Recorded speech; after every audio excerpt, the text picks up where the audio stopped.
Iron. It's like steel, but it's natural and weaker. So if you see a coaster named Iron something, you might want to run. It sounds like whoever built it, Six Flags, cheaped out. Okay, I don't think coasters are made of iron, at least not anymore. Most parks can't afford to add carbon to the mix and make actual steel. So when you see a coaster that starts with iron, you gotta hope they just didn't want to call it steel. Did you learn nothing from my chemistry class? Sorry, Mr. White, I guess some people just don't listen. But you should. Today, we're going around the world looking for iron, and I think we can get a pretty good collection. This is iron versus iron versus iron versus... That's it. I'm fed up with this.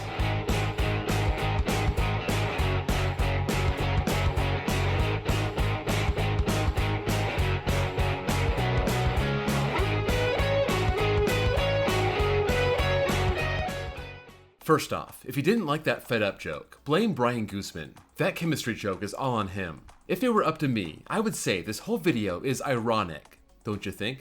Anyway, we got 12 coasters that use or used iron in its name, and we're gonna start with the one that had it and lost it. Twin Looper at American Adventure Theme Park used to be called Iron Wolf, but that was only for a year. That was back in 1995, right after it got moved to Lightwater Valley. There, it was known as Supa Lupa Koopa Troopa. Gets moved to this park in the UK, despite its America theme. Look UK, we don't have any UK theme parks here. Okay, well, dang it Busch Gardens, you have to go and ruin everything. This was here for 12 seasons and changed names, not once, not twice, not thrice, not for ice, but 5 times. That is excessive, but you know the rule. After 6 names, the ride's gotta go. So it moved to Legendia in Poland in 2007, and there, it's on its 3rd name already, Devil's Loop. Devil versus Devil. That sounds like a future episode. Number 11, Rattling Iron at Ricochet Canyon in Utah.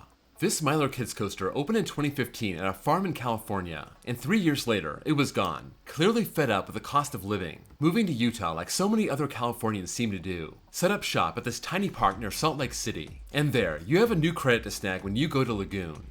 Rattling Iron seems like a good name for the back wing seat of Skyrush. Honestly, you didn't think it would escape this video scot-free, did ya? If so, you must be new to the channel. Back to Utah. Enjoy your ride on Rattling Iron, and you can even have a picnic on the infield of the ride. I dare you to find another kids coaster where that's the case. Number 10, Steampunk Coaster Iron Bull at Parque España Shima, Spain Village in Japan. You might see the steampunk theming and the bull name and think, it must be at a Six Flags park. And then you see those totally unnecessary over-the-shoulder restraints and think, wait, I must be in New Jersey. After all, this coaster is 39 feet tall, hits 32 miles an hour, and goes upside down, not once, not twice, not 4 ice, but 0 times. So why such bulky restraints, New Jersey? But no, you're in a Spanish theme park in Japan, on a ride that's more of a dark ride than a coaster. Number 9, Iron Horse at Freestyle Music Park in South Carolina. It only had this name for a year before it closed. In its first year, it was called Eagles, Life in the Fast Lane, and the park was called Hard Rock Park. They had a bad first year. That's what happens when you open a park when the economy is crashing. 10 out of 10 do not recommend. Just like graduating from college and looking for a job at the same time. But I, like Hard Rock Park, cannot control these things. This Vekoma mine train was 52 feet tall, 2,200 feet long, had 2 lift hills, and as much as the Eagles theme did not make a lot of sense. Not sure how much Iron Horse made sense either. But when you gotta ditch your IP and think of something generic, it doesn't always work out great. I mean, Flight Deck. Really? Number 8, Iron Wolf at Six Flags Great America.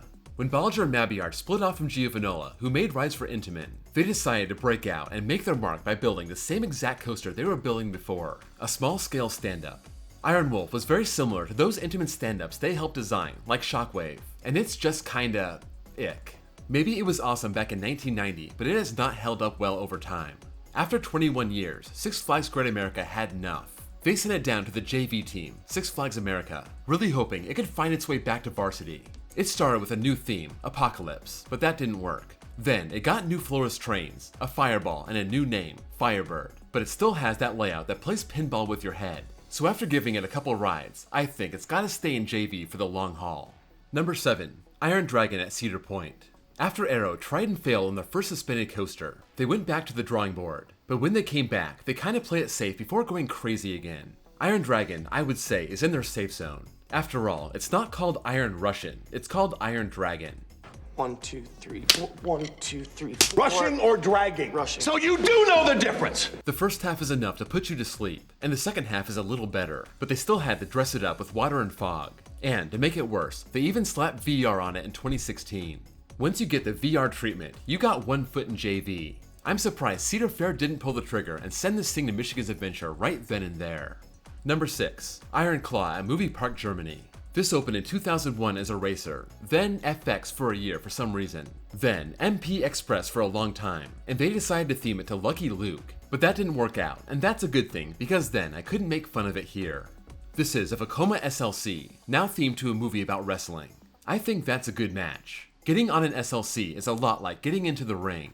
You start with a rollover, that's like a double knee arm breaker, then a sidewinder, pretty much your textbook Japanese arm drag, and your last two inversions are back-to-back inline twists. If that's not a slingshot bulldog, I don't know what is. So, you can either ride Iron Claw, or you could get a folding chair to the back of your head.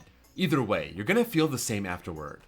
Number 5. Iron Shark at Galveston Pleasure Pier in Texas. On first glance, you think, a Gerstlauer Eurofighter on a boardwalk. That sounds like a great idea. But when you look at the $12 fee just to step foot on the pier, and another $7 for one ride on Iron Shark, this seems a lot more like Lone Shark than Iron Shark. And if you do pony up the $19 just to get the credit, by the end of that 1,246 feet of track, you might think it should be called Baby Shark. Maybe they could, send you around twice to make it worth your money. Maybe go up the coast 40 minutes and check out Kima and Boardwalk Bullet. That's $8, but it's free to enter. But you do have to pay for parking.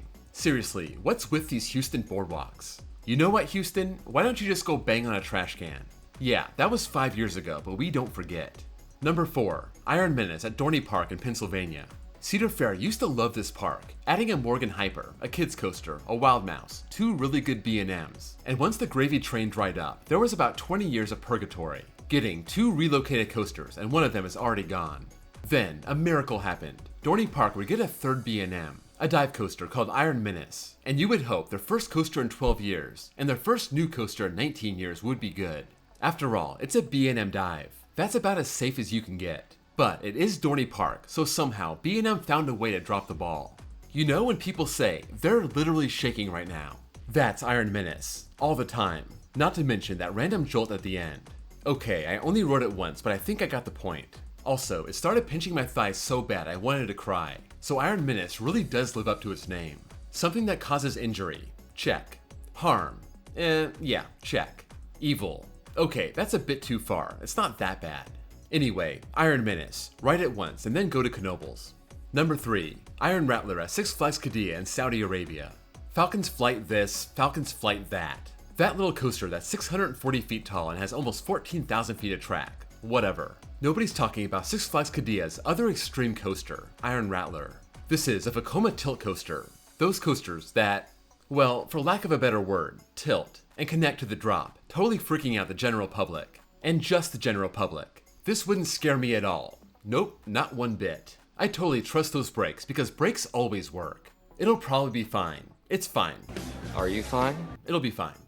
You're fine then. 208 feet tall, 73 miles an hour, 4,000 feet of track, 5 inversions. If and when Six Flags Qiddiya opens, this is gonna be insane. Now, just gotta get to Saudi Arabia. Yeah, I can't ever see that happening. Number 2, Iron Rattler at Six Flags Fiesta, Texas. The original Iron Rattler, unlike that imposter tilt coaster. I guess that's Six Flags' biggest contribution, reusing names. Let me start by saying thank you to Fiesta, Texas. This was RMC's second hybrid conversion, and they didn't go with the terrible new Rattler the way they went with New Texas Giant. So, even though the steel coaster isn't really made of iron, it could be way worse. Speaking of way worse, it's hard to believe this park let Rattler carry on for 20 years. As bad as that RCCA coaster was, it was sturdy enough to support an RMC conversion, and I can't say that about every wooden coaster. Iron Rattler is short but sweet, kind of the opposite of their original Iron Horse conversion. That one's long and bitter. Number 1, Iron Gwazi at Busch Gardens, Tampa. In 2019, Busch Gardens confirmed they were overhauling their old dormant Gwazi wooden coasters, and they would be taking this above and beyond. It wouldn't be 105 feet like the original, it would be 100 feet taller, turning this into one of the world's best coasters. That's the saving grace for Iron Gwazi, its original theme being half tiger, half lion. Each side of this dueling Woody themed to one of those animals, and once you slap some purple RMC iBox track on top, That lion-tiger combo somehow becomes an alligator. It's lazy, sure. I even ranked it as the #1 worst name in my opinion. But they put all their time and money into making the ride amazing. They had no budget to think of a good name. In the end, it's a trade I can live with. Lion, tiger, gator, goose, flamingo, aardvark. Just give me that barrel roll down drop in Outer Bank airtime hill, and you can call it whatever you want. That's a wrap on the iron coasters of the world. Let me know what you think of my list, if you would have changed anything around, and if you have any other thoughts, sound off in the comments below. If you like these parody style videos, I have a playlist with a bunch of others. If you enjoyed this video, please drop a like. And if you're new here and love coasters more than Six Flags loves giving America Great America scraps, please give me a sub. Thank you all for watching, and I'll see you all next time.